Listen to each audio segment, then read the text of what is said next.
Hey, Super Mojo members. First and foremost, I just want to thank you guys for continuing to support me and to sign up for things like what we're going to do right now. I just wanted to give you guys a little bit of insight that nobody else is privy to except for you.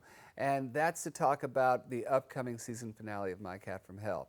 Now, you've already seen probably the videos of it, which are promoting that we went into Philadelphia.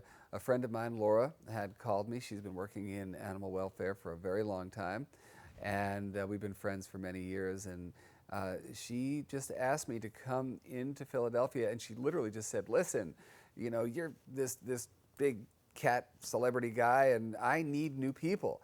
We need new volunteers, fresh blood. We need to energize the younger part of this community to care about community cats." And community cats, just in case you don't know what the term means, it encompasses all homeless, free-roaming cats. So it could be strays, it could be ferals, like I said, free-roaming, people without guardians, cats without guardians. And in Philadelphia, the problem is bad, as it is in a lot of other cities in the U.S., including here in Los Angeles. But there's over 500,000 community cats roaming the streets of Philadelphia, most of which need to be TNR'd, trapped, neutered, returned.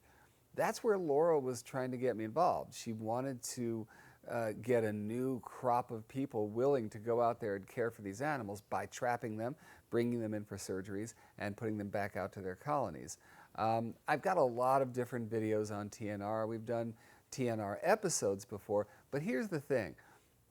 I have been trying to get this particular episode on the air for many years, and not just Philadelphia.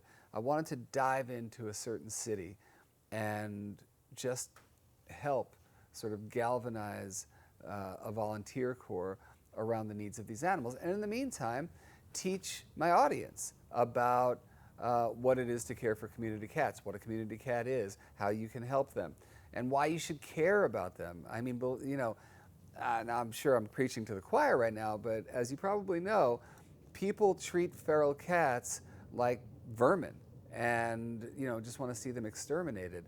And it's part of my fight in this life to make sure that we recognize that these cats deserve a life. You might not think it's the most ideal life, but we're trying to make it better for them. For instance, in this episode, and you're only going to see a little glimpse of this because we just didn't have time, but we recruited a bunch of kids to come in and build and decorate feral cat houses for the winter. And you do that very simply by having those little freezer boxes, you know, Rubbermaid or whoever makes those things, and you hollow it out, you put in styrofoam and then straw in there in order to keep it nice and warm and dry, and then the cats will go in there at nights when it's really very cold there, and it was already freezing there when we went. So that was part of it. Now, here's the thing that you guys should know. There was enough footage, really quality storytelling footage of this show, that we could have easily gone on for hours. As it was, we had an hour to put on this story, and that means about 44 minutes of total airtime. That's a lot. So there was a lot of painstaking nights editing this story because we're trying to tell a very large story, not just of a city, but of the humans in that city who care about animals, about the people we're trying to recruit in, the people who've been doing it for years and years, and of course, the cats. And it was not easy. So I think over time we'll see that we'll bring out more outtakes from the show so that you can see even more about it. But there were a lot of surprises. I don't want to give too much away because hopefully you're going to watch this, but there were certain locations we went to that were identified as sort of hotbeds of activity where cats were breeding out of control that just hadn't been controlled by local efforts. And there was one place we went to where it was just crazy. I mean, so many cats, and it was pretty daunting at first. But I thought, you know, everything that you see on this show is what happened.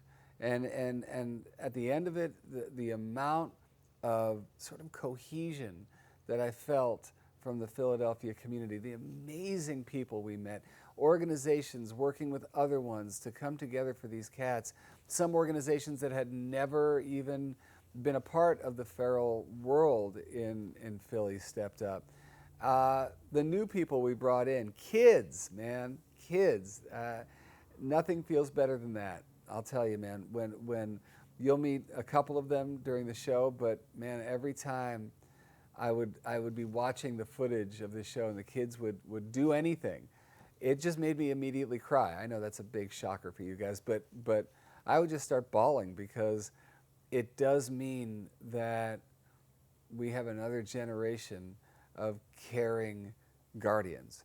When I say guardians, you know, I think that's one of the things that we all have to sort of get our heads around. The concept that, hey, the cat's sitting in my lap right now, purring and cuddling with me, that's my cat. The cat that's out there who I feed on my front porch, who will never have anything to do with coming into my home, he's my cat too. And I love him, and I'll take care of him, and I'll take him to the vet when he's sick, and I'll feed him when he's hungry, and I'll house him when he's cold. And that's the next leap that we have to make in terms of demonstrating our love to all cats. And hopefully, you're going to see that effort from this episode. So, again, it's important to me. If My Cat from Hell ends today, well, tomorrow, you know, when the show airs, we got to make this episode, and that makes it okay, you know. I'm so proud of us, of the crew from My Cat from Hell. Amazing dedication from everybody on the production side, everybody who works for Three Ball Entertainment, that's the production company. Of course, all the support that I got from Animal Planet, and then all of the humans who came together to help these cats in Philadelphia. It was a peak experience in my life, and I hope more than anything that you guys love it as much as I do, and that it makes you think a little bit, and maybe you cry a little bit the way I do all the time. And that's it. So I hope you enjoy it. Stay tuned on the night of the premiere. I'll be doing some Facebook Living right before the East Coast premiere. I'll probably be checking in during the night as well because, like I said, I want to know how you guys respond to this whole thing, and hopefully it's positive. In the meantime, once again, I want to thank you, my Super Mojo members, for contributing and helping to make everything we do a reality. And I'll see you again very soon, right? Light, love, and mojo to you. Mwah.